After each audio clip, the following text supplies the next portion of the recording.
Hello, Umar. Welcome to Between the Lines series by Cole. My name is Shama Godos, and it's lovely to chat with you today. Thanks so much for having me, Shama. It's a pleasure to be here. Oh, well, thank you so much for having us because, I know that you're busy. I think I looked at the booking time. You give us like 6 weeks to prepare. So I was like, yeah, I can't miss this one. And everything. So just to start, how are you? Happy New Year. And where are you right now? Right now, I'm in Western Canada. I live in a city called Kelowna in British Columbia, not too far from Vancouver. So yeah, that's where life has taken me, and yeah, it's good to be in the new year. A sixth of the year is gone already, if you can believe it. So yeah. So, Yeah, yeah, it's gone. Good yeah. 6 weeks. Well, okay. Okay? If it's Canada, that means it's cold. Is it as I know it's colder than Jos, but is it as cool as Jos? No place on earth is as cool as Jos. But it's the city, the place itself. It honestly, it honestly reminds me so much of Jos. And I feel like it's a really happy accident that I ended up there, even though I didn't go there specifically because of the location. I didn't know much about it. But I really started thinking about the place as it's like a twin to Jos, in interesting ways. Like it kind of has like a similar topography. It has its own microclimate, that makes it sort of distinct from like other environments around. So because of that, it's a bit more. It's not as like frigid, during winter, for example, as other parts of Canada. It doesn't get as cold usually. The summers are quite hot. It has like a whole sort of agricultural culture. Like there's just so much here that reminds me of home. And yeah, and it's a mid-sized city, like the farthest place from you is like 30 minutes away, so everything is within reach. Traffic isn't too bad. All of that, all those wonderful things that we love about Jos, it has them. Wow. Honestly, so your answer gave me goosebumps because when I ask this question, everybody's always like, "Oh yeah, it's cold, it's this," but I'm hearing microclimate. I'm like, "Yeah, I'm talking to a real one." You understand? Okay, microclimate and topography, which anyway, there's a lot about topography. We've heard of Umar Turaki.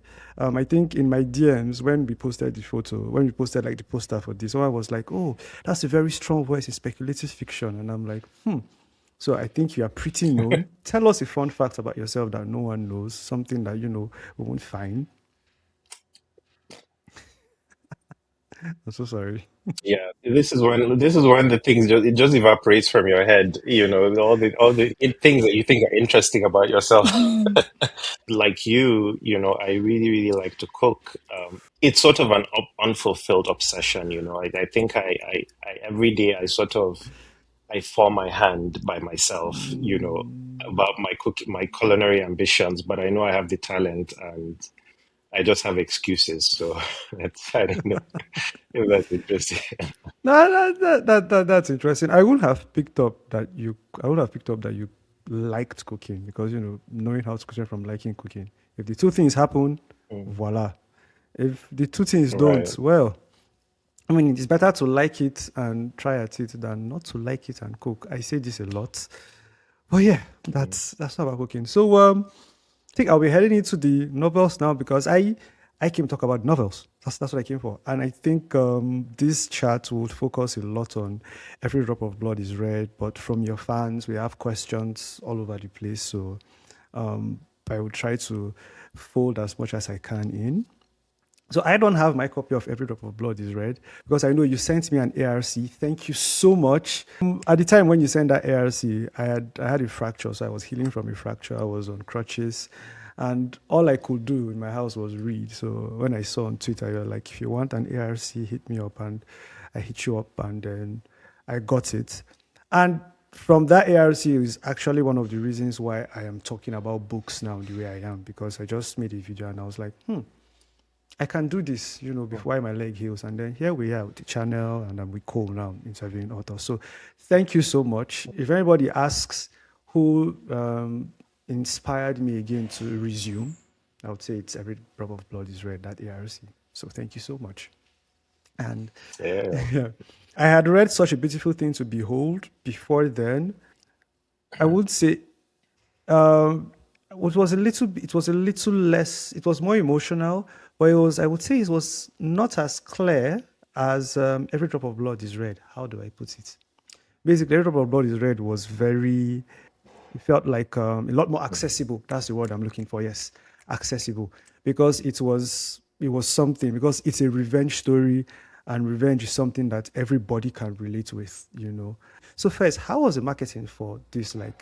And I don't know, since then I've not been following the news. I don't know if you returned to Nigeria to tour for the book. No, I haven't had a chance to to tour the book in Nigeria. I I have had some like interactions and things, but yeah, it's been an interesting journey with the second book. I think and just like it's almost a year and a half now, I think, since it came out, and I think a lot of my experience, and I'm just kind of going to speak, um, I think just kind of plainly, as just someone, navigating the industry and just the realities of the industry. And one of those realities is that for the most part, unless something happens and and you become like a runaway success, quote unquote success, right, in that sort of conventional understanding, like you will always be judged by how your first book performed, essentially. And I think that casts a long shadow, and so in my case, Such a Beautiful Thing to Behold, it, I think it got a lot of readership, and which I'm grateful for. And and a lot of, and I've received like many wonderful messages from people and all that. But commercially, it wasn't the success that my publisher hoped it would be. And don't get me wrong, I appreciate, everything that the publisher did and all that. Like, but it's also a business, and I can see also how just even in terms of like the level of marketing and everything, like the two books are not on the same, on the same sort of level, right? And the kind of investment that goes and the effort and the muscle that goes into that, like I can't say that also without also like acknowledging the fact that I think it is also a very, very difficult book to swallow. Like I wrote it, I wrote the book, I went into it knowing that, and that that there might be resistance, and but it's the book I wanted to write, and I wrote it. And so I think those combination of that combination of factors ultimately kind of affected maybe how far it traveled, the kinds of conversations that might have happened around it. And Nigeria is a particular case because, I, again, like I wasn't able to like do anything there because, I just couldn't make it. I think I was supposed to go to Kaba Fest, but, that ended up getting canceled. Yeah, so it's just the reality. Why? Okay, why I say so? Okay, one of the reasons why I ask is Mm, because in my head the book hasn't made the rounds yet. I think mm, just from just a reader's advice is, I mean, a reader's opinion is, when you can come to Nigeria, I'm ready for that tour, because it's a classic story. I don't think I think I had a conversation with TJ Benson on my podcast, and we're talking about like, what stories do we want to talk about, what stories do we want to tell, what are the mythologies that we are building. And I believe Every Drop of Blood is Red is one of those mythologies that is timeless, in the sense that in my review, what I wrote was, I entered the book and I left the book feeling I realized just how angry I was as somebody that came from Jos. And when I looked around, I realized that wait, all of us are actually angry. It's just that Jos is so cool that our anger is sort of inside. When Murmur was talking about avenging her father, I was like, I mean, she's just avenging her dad. I have a list of people that I want to avenge personally. And if I get the choice as open as Mm, she has, I mm. might do it. I resonated with her rat very well. I was telling my book clubbers that, probably everybody you meet from just carries that anger. It's just that because, and mostly it's not just, we're not just angry for anger's sake. It's like there are a lot of unresolved feelings. We're processing our grief. There's some sort of helplessness. In fact, each person in Jaws knows someone that has a relative that has died or knows somebody whose relative has died. It's just like that. So, yeah, that's kind of like the reality of the book. I don't know. Am I correct? Am I really saying some things? Just checking with you. No, you're absolutely like on the money. I think for me the book was an opportunity to really like excavate those emotions, Hmm. that the kinds of conversations that you would not necessarily be able to have, across whatever sort of identity lines, that because it's fiction, people let their guard down, right? And that's one of the gifts of that's one of the things that the fiction allows us to do. And so yeah, so thank you. It makes sense. I totally agree what you've said. Oh, thank you so much. Because I'm sorry you're not able to see it. I would get that review. I'll brush it up.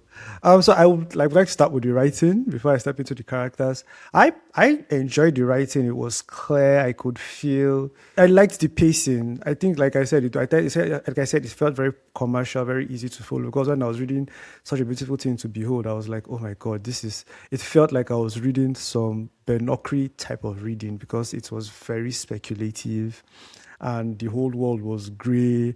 But when we now come down to, every drop of blood is red, just by blood necessarily, you know that you are touching something actual. I like the representation of Joss first. In one when I was writing about the book, I wrote that Joss is like a wrinkled bed sheet, um, which something might be happening on this side of the city, but you may not feel it. Like I remember a story I heard from Abubakar Adam. He said when the first crisis happened at Ferinkada, that area, they saw smoke and someone was like they were fighting and they were like fighting in Jos.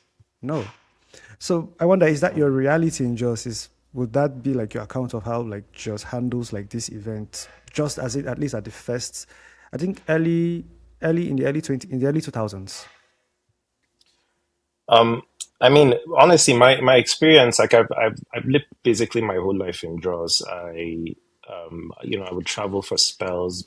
I did secondary school in Mina, so that was 6 years boarding school. But I would always come home to Jaws, and I think with Jaws, as with many things in my life, I'm kind of both an insider and an outsider in the Mm, sense that I think I'm from there. Obviously it's such a core part of my identity, but at the same time, I think I was sort of away during certain formative periods of my life, and mm, and so there are groups of people that I kind of grew up with, or we started life together, and then I left for whatever, and then I would come back, and life had moved on, and certain those sort of formative periods or things, the adventures, experiences in uni jobs, all of that were things that I was witnessing from the outside, and I think it very much also kind of maybe it comes through in the book itself, but believe it or not, like I have not personally, I have never been, I never witnessed a like a quote unquote crisis. Like I've never witnessed the violence, firsthand. Like I live around Rantia, that area, and so like you're saying, like I think there have been like pockets of or that it's possible to kind of have these pockets or bubbles where given how given even how like small and how close knit Joss is, I think it's quite remarkable that people are able to kind of have these like pockets of experience or bubbles of experience. The closest that I came to like witnessing a crisis was I don't know if you remember the bombing of Coconut Quarters Church. That is my church in Jos. That's the church I attend, and that day I was just lazy and I didn't go to church, that morning. And like that is the reason I didn't go to. I wasn't in church that morning.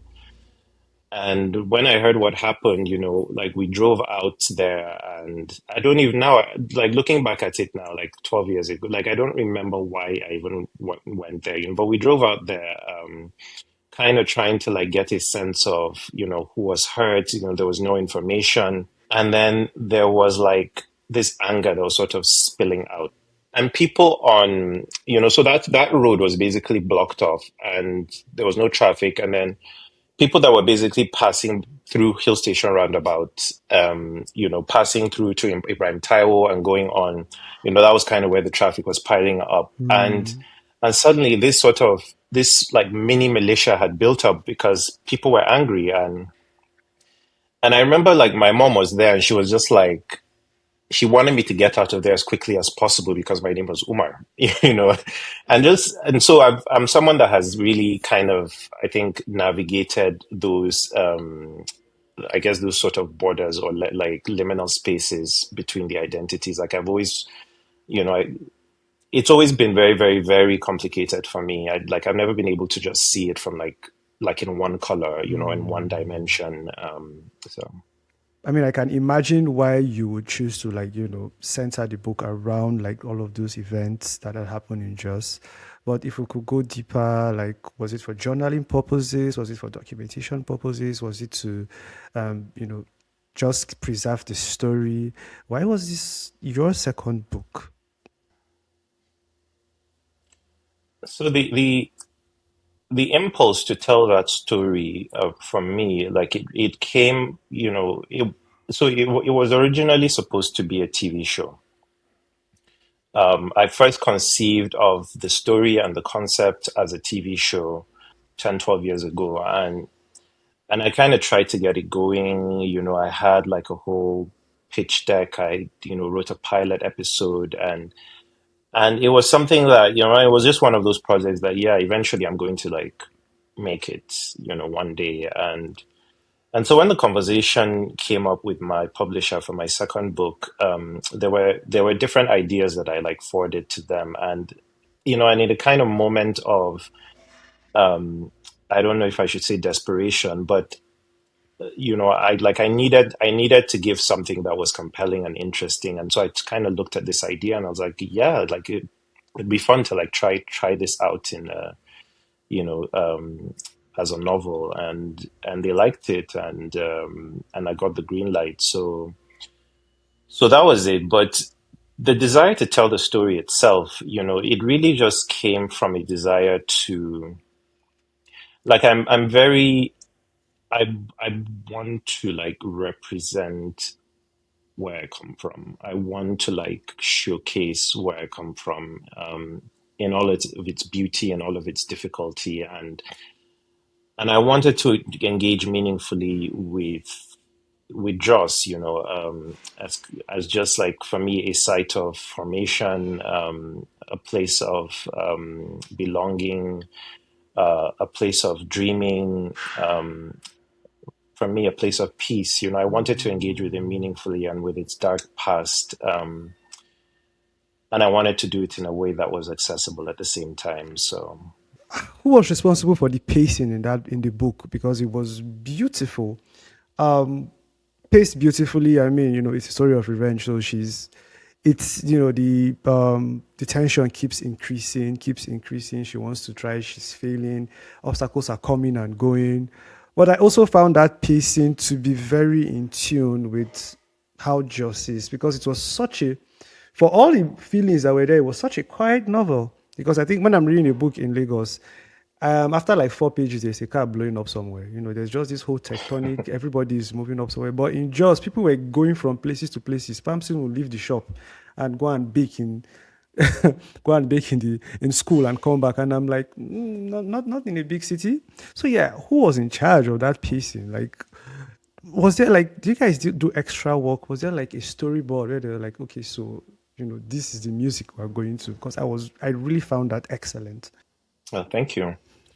I mean, I definitely, like, oh, huge thanks to my editor who looks at a draft and just says, yeah, like the energy is lagging here or the pacing is lagging there. A common comment that I will get from a first draft that I write, invariably, and I think that is going to be true for the rest of my life. I've made my peace with it. Is that oh, your characters are wonderful, but nothing much is happening here. Like, and it's at this point, yeah, like you need to, like, literally all this person is doing is baking a cake. Like, what, like, try to make it more. And so I try to listen as much as I can, and whatever virtues of pacing that you see is is a combination of that kind of extra eye that I have, but it's also combined with, I do have an interest. To be fair, I do have an interest in,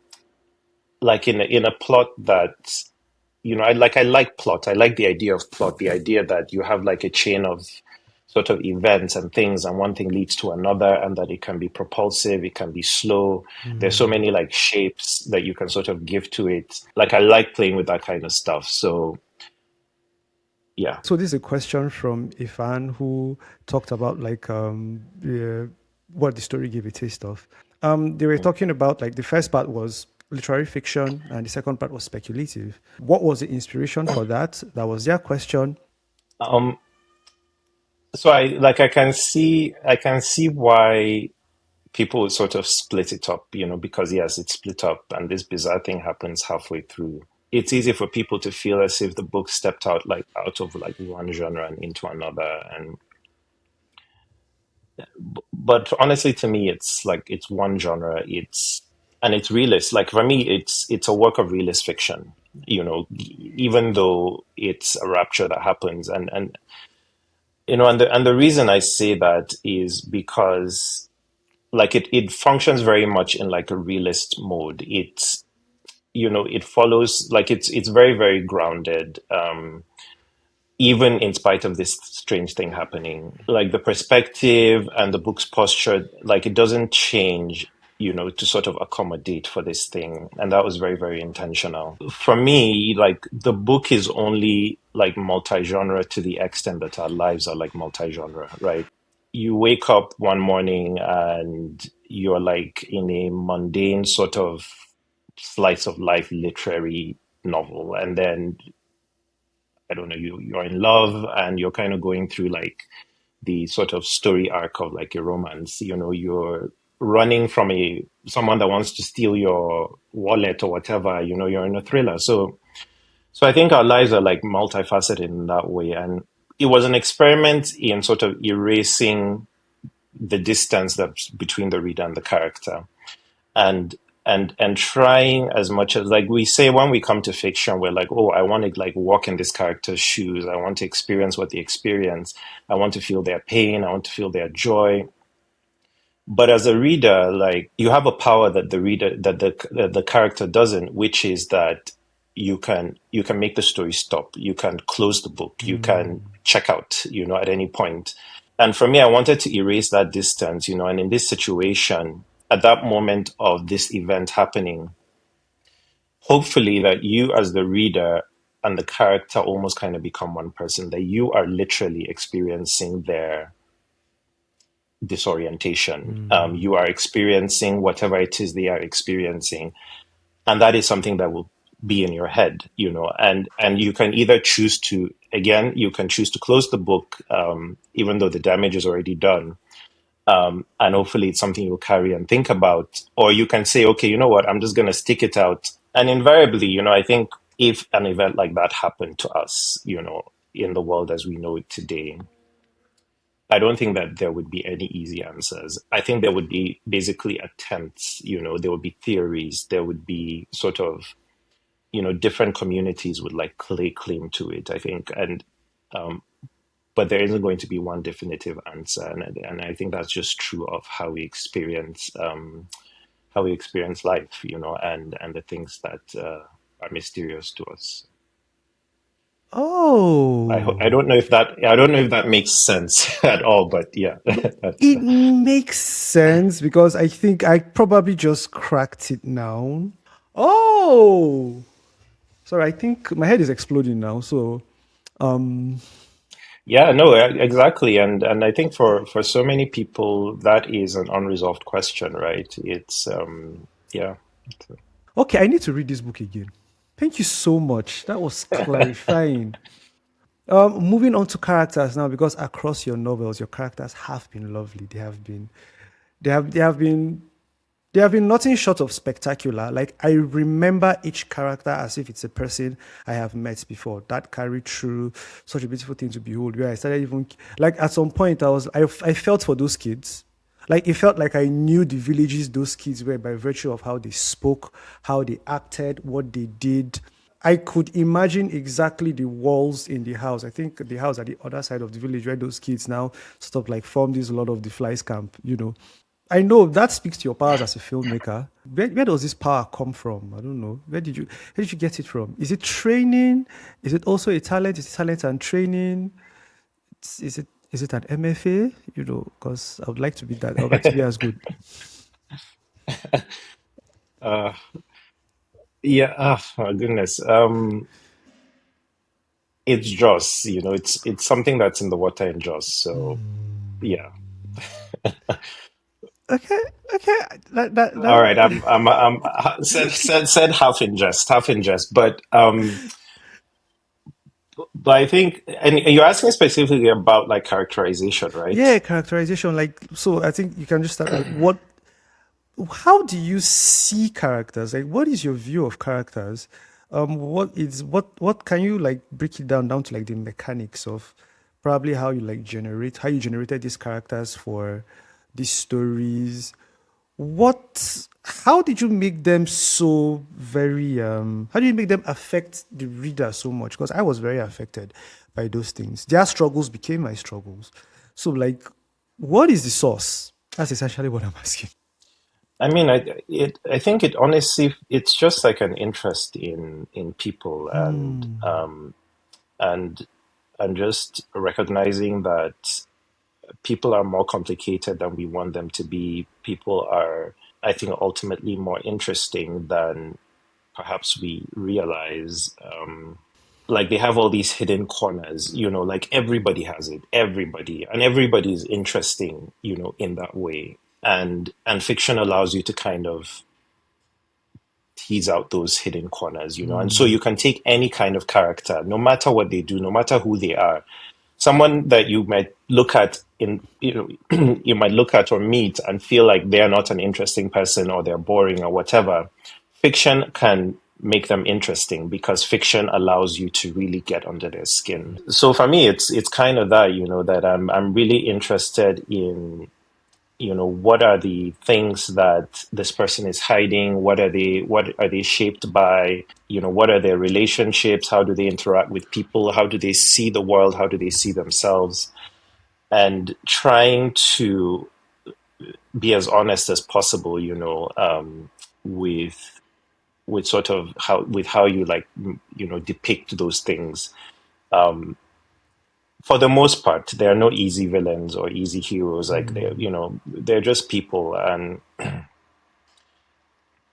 a lot of times, as a starting point for me, sometimes I start with what I know. I start with myself, and so I'm bringing kind of part of maybe myself or part of a perspective that I have, and then that is like the germ, and then other things sort of begin to accumulate and generate around that, and then you begin to imagine, you begin to sort of to dream and leap. So. Murmula and Pamson. I hear of authors saying, "Oh, the character appeared to me in my dream," and I'm like, did Murmula appear to you in your dream? Because I found her very interesting. Because first, the crisis basically changes everything about her, changes her entire life experience, and then she's now also a woman. She's still a young woman coming into the flower of youth, And then at the other end is Pamson, who is a man, and probably, unlike her, it feels as if you got everything for free. I mean, you have your own car mechanic workshop, and then you have time to bake in the nights, and your wife's pregnant. I mean, you're on the path up. And I found it to be such, I mean, it was such a perfect coincidence. I was trying to reverse engineer it, and I was like, did he maybe look at the situation and said, okay, these are the two best characters to put it forward? Or was it like instinct? Like Pamson was always there. Pamson was a very particular kind of character that I wanted to tackle. I wanted to take like almost like a kind of mundane person, like a middle-aged man who looks at Papa Jasko and is a mechanic and that's his life. Like I wanted to represent that, and that was interesting to like how do I take a character like that and make him interesting? Um, the the the case with Mormola was different because in the TV version of this story, Murmala was actually a guy. It was my editor who, after I'd made the pitch, who was like, "What if this was a woman?" And I'd never ever considered that, and I loved how difficult and challenging and complicated that was, And I was like, "Yeah, this terrifies me, and yes, I want to do it." So yeah, I thought there were ways in which like a lot of like interesting and sort of beautiful lines like came together in this kind of character, and that it complicates like the kinds of expectations that you have about a person like that. Interesting.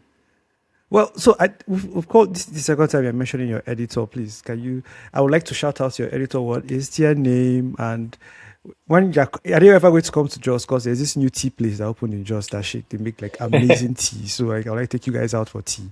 So talk about your editor. I'll let Selena know that she has an official invitation to come to Jos. But Yes. yeah, shout out to Selena James.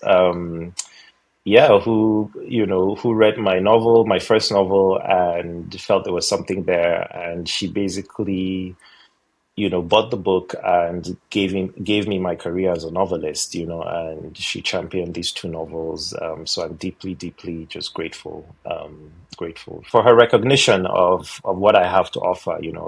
And she read this novel by this boy from Jos, and I was living in Jos at the time. I had no connections in the industry. I literally just had my agent. And she read this story that was sort of that was about a place that was inspired by Kanki local government, and the topography of Kanki local government.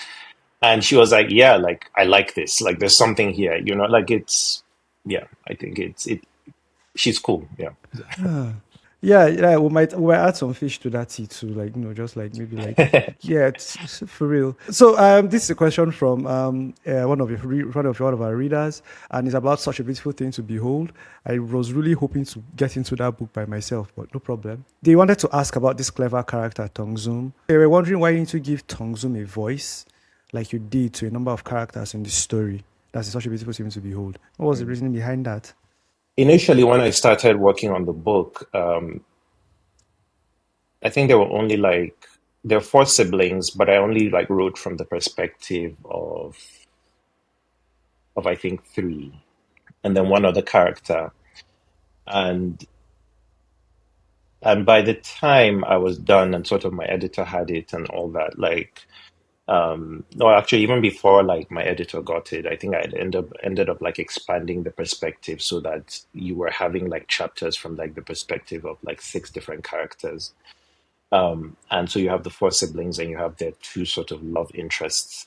Tongzun became a possible seventh character, but at that point I felt like seven characters was too many. Hmm. And sort of and given like the scope of the story, maybe if I had like more page counts and things, like it would have been interesting, but ultimately I didn't feel it was necessary to give him his own, as interesting and just strong-willed and like heroic as he was, I didn't feel it was necessary to give him his own like full perspective to convey like or to work through like the thematic preoccupations that that I had in my head at the time. So All these questions are from Bashir Abubakar. Another reader, Ahmad Mubarak Tanimu, wants to know, like you said, Umar Turaki writes soaring prose. What are his influences? And yeah, so we want to know that because I think maybe I have new books to read. I mean, oh God. It's one of those, it's like, oh, what's your favorite movie? What's your favorite, what's your favorite book? And then suddenly, what's your favorite type of music? And then everything you know about music vanishes at that point. You're like, oh my God, what do I say?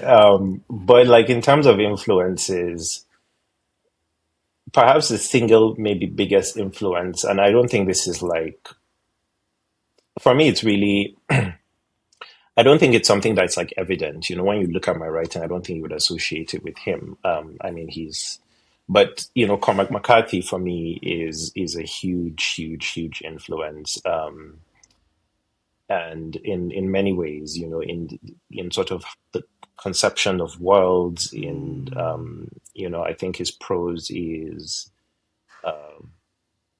I love his prose, and I think it's sometimes. I think when I'm writing, I often catch myself sort of reaching for that like McCarthy-esque type of prose. Like I find myself like basically reaching for that level of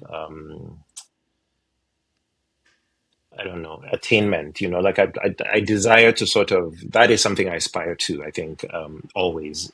But I think like I pick up, I have so many, just like I've been shaped by all the writers I've read, there was a time I was just like the poetry of Chris Abani was such a staple for me, at a point in my life. I think there's some Cyprian Equency. I picked up something up from him about just like really strong plots, like really interesting things that happen. How you sort of lay out events, in a way that builds up in intensity and all that. From books like African Nights Entertainment, like that was an obsession for me when I was like 11 or 12, right? I think maybe there's something about Achebe in just like the lucidness, I think of his ideas and his prose as well. Like his prose is so simple, but his ideas are so like rich and deep. And it's hard for me to talk about influences because I've read many. I read, I think Tolstoy is somewhere in there. I love War and Peace. War and Peace is one of my favorite novels. Yeah, the Russian masters. Okay, so I think this question is from Solomon Hamza. And oh, this one is a long question. I may have to read it out. Okay. Having read Umar Turaki's essay Fatherland on the collection of essays by Nigerian writers of this our country, I would love to hear his opinion on ethnic diversity, especially one as rich as yours. What are some of your suggestions to the younger generation shielding away from their ethnicity in their refusal to learn their native dialects, showcase and promote their culture? Do you think it's uncalled for writers, especially ones from the Middle Belt or Northern Nigeria, trying to break away from that three major ethnic groups in Nigeria to showcase their identity? I don't know if you got all of that. I'll attack what I remember, but yeah, I think it's like it's absolutely necessary for us to continue to like to challenge like any notion that Nigeria in part or in whole is like monolithic in any way. It's a huge fuel in my work. It's kind of part of my agenda. I come from like two ethnic minorities, and that shapes my perspective, and so I'm very interested in stories that are from like lesser known perspectives, lesser known voices, within the Nigerian like landscape, less visible places, and I'm interested in like cultural authenticity. I think that culture is story, and story is kind of essentially how like the world meets us. It's how the world like recognizes us, and so I think for our cultures to like have any kind of like meaningful engagement, with the world and like meaningful recognition, we have to tell those stories about who we are and where we come from, and so and it's sort of it's wrapped up in language. Like language for me is a very very important, and I say this as someone that speaks two and a half languages. Like it's a point of contention for me, and I wish I could do more. Like such a beautiful thing to behold was my attempt to do something with the modicum of language that of avant-garde that I knew. And for me, that's sort of like just I'm literally just beginning to scratch the surface of that. Like it's so I really hope that that people that come from these sort of minorities, quote unquote, that if you're a writer and you come from that in many ways I think that is your superpower, and that I think you should lean into it. Because that is what is going to make your work stand out in a very, very, very crowded landscape, if that makes sense. I've heard these sentiments from a lot of writers, and it has been interesting having these conversations. And one thing I have been noticing with most of our, let's say, Nigerian authors, or maybe the Nigerians that are um well getting to the middle age, is our relationship with place in our work is always very very potent. So I attribute this to the fact that probably it's because it's the place that we come from that has affected us the most. So when we get to a different place, we're like, oh, and then we start to write about place. So I wanted to ask your experience. What's your experience with the concept of place? I mean, I think place is a huge part of identity, right? It's places is it's kind of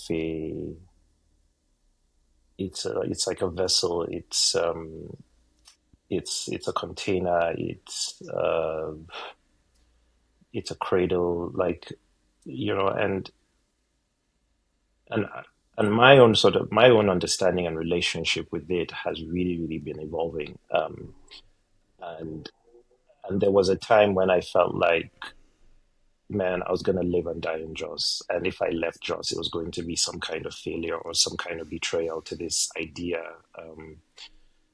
of identity that I had. And,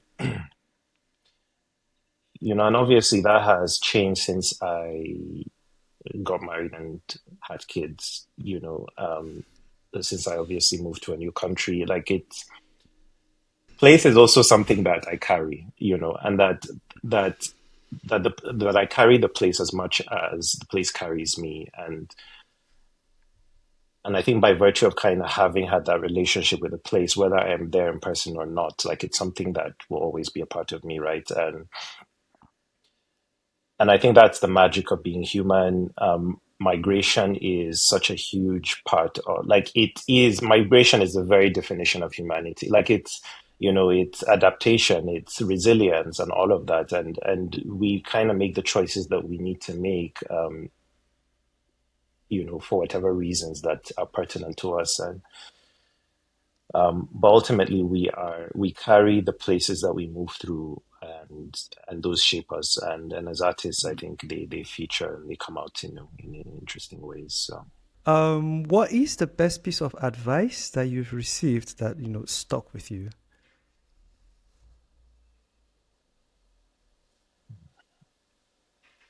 I'm kind of just going through like the Rolodex of advices that like which one is the best, which one has like shaped my life the most.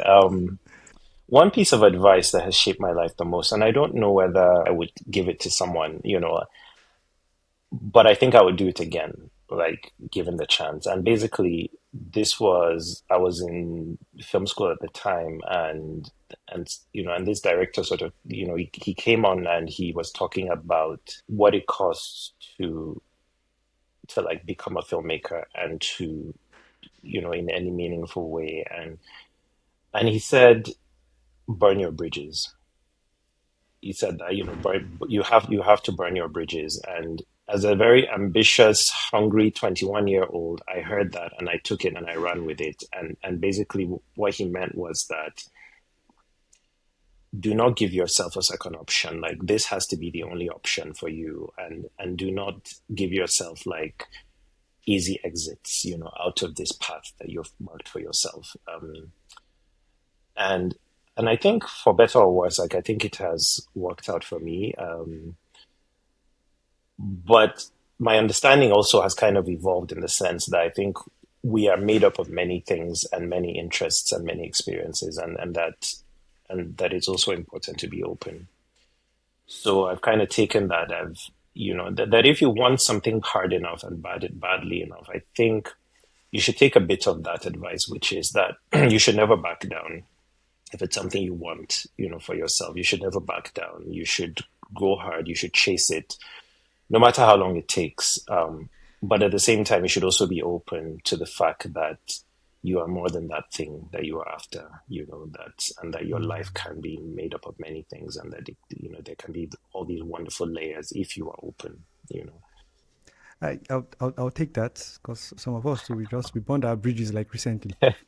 So, um, okay, so this next question is directly from Cole. They wanted to know, like, what does quality education mean, and why should we care about quality education? Man, quality education is everything, and it doesn't have to be like what we understand, that conventional understanding of like formal education. Like it can really be anything, but what is central, what is at the core is that a mind is being shaped, that a mind is basically like opening up to the world, and that there is a hand, or there is another mind that is sort of walking beside that mind and guiding that mind. The mind is the most powerful thing, and a mind that is open and that is able to like ingest the world and learn and take in ideas and digest those ideas and create new things.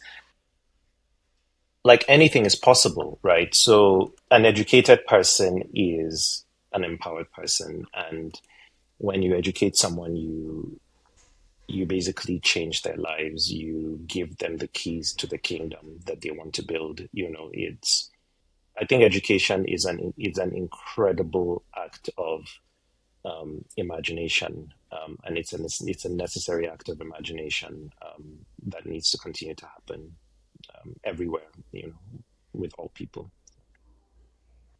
That's a bar.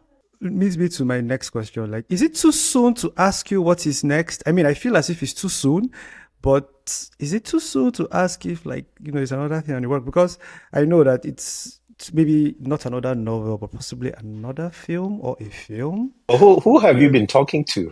Who have you been talking? You've been talking to a little birdie somewhere. Um, I'm actually in the process of getting a film going. I'm trying to make a film, and God willing, I will be making a film this coming summer in Jos. It'll be my debut feature, and it's around a theme that is very, very, very, very precious to me. The film tackles sickle cell, and just it tries to like look at it from like less conventional perspectives, and it tries to like reckon with the cost, the emotional and psychological costs of that, beyond the physical cost as well. And it's a Hausa language film. It's rich with culture. It has some exciting actors that I've been dying to work with for a very long time. Um, I have a great crew, and yeah, like it's the pieces are coming together, and I'm still looking for investors. So if you're rich and you're bored and you have money and you don't know what to do with it, come and give it to me so I can make the film. But yeah, it's gonna happen, and I can't wait. Ooh, okay. I hope to be around. I will be around. I'm not going anywhere. So yeah, I'm so happy that it's coming together as it is. My favorite question to ask is, because uh, as a writer and a filmmaker, what do you need from, us readers, especially all of us in the North Central? What can we do to put more money in your pockets, keep you alive for longer, get you to make more books, get you to express more? What ask of us? Ask anything of us, name it. Buy every copy of my book that exists in Nigeria. Like, that's yeah, no, seriously, buy the books if you can. You're when you buy the book, you're obviously supporting more than just the author. You're supporting a whole ecosystem. You're supporting a system that basically enables the transfer of ideas, and the sharing of ideas. So engage with the work, and I really love, and just to kind of speak about how I think the reading culture has changed over the last 10 years. Like it's a combination of things, right? It's the literary festivals, that have really created platforms for writers and authors and creators. It's the publishers that kind of just go into, like, the lion's den, basically, when they take on the the challenge of creating a publishing house in a place like Nigeria. It's the writers that dream and decide to pen something down. It's the reader that you know that that is interested in finding those stories, that is no that you know that is looking at what is local, and what and not looking down on that, and saying, yeah, this is a part of who we are, and we have to, like, recognize it and engage with it and celebrate it. So yeah, like, show up for events. There's this, I teach a class on being a professional writer, like what that means and all that. And there's this concept we talk about, which is like literary citizenship, and the fact that as long as you're basically a literary citizen, you are essentially part of, like, a commonwealth, and that you are part of a community that you're hopefully that is nourishing you, and that you are kind of giving, or nourishing in return, right? So yeah, keep the engagement going, and write to us. Like, it's always great, like, to know that the book, and even if you didn't like like, write to us, like, don't write and insult us, but write and just, like, like, like, whatever, like, it's a gift to be able to hear back, and I shall take this to the community. Thank you so much. Thank you so much. Um, so I think my last question would be: do you have any questions for me? I see a frame behind you, and I know the book. It's for a book that I'm dying to read. I haven't yet. The author has promised me my own copy when I'm in Nigeria, and I'm going to hold him to it. The Incredible Dreams of Garba de Cascos, right? Yeah. So I guess you love the book enough to have a frame of the cover on your Hmm. wall. Like, there's a story there. I'm interested. So I started reviewing books because I read his poetry, The Poets of Dust, in 2019. I didn't do that again until I went for the last Kaba Fest in 2024 when I saw that he was coming out with a novel. And I picked up the novel and I opened it and I read his novel and I'm like, this is somebody in Nigeria that is writing this crazy trip. Like the book, I read the book three times, and I enjoyed everything. I saw new things. We met in Port Harcourt. We had an event. I asked him questions, and he gave me this frame. and he gave me a shirt, and Oh, he gave me the mug, oh, which I keep by my work table oh. every time. But like, if anybody was to ask me who is one of my influences, it will be him. And I did find such a beautiful thing to be able to be such a bold work. How I got the book, I wouldn't have met the book at all. It was T.J. Benson that was like, "Have you read such?" We're at a book club meeting, and he was like, "The next book we'll read is such a beautiful thing to behold." That was in 2022 by Umar Turaki. I was like, "I know that name." He said, "It's Umar. He lives in Jos." I was like, "Oh yes, I've been to his house." I was like, then he got me the book. And I was reading the book and I was asking myself, like, is this allowed? Are we allowed to do this? I thought we were supposed to talk about Lagos and Nigerian crime and politics. So it became one of my favorite reads. And I was like, when I started this, I put it on my list that, when I get my copy back, because I sent it to Sokoto, someone to read. When I get it back, I'm going to read it again. And then we would have, I don't know, maybe you might, I hope you will be able to clear like 3 hours that day because I have questions.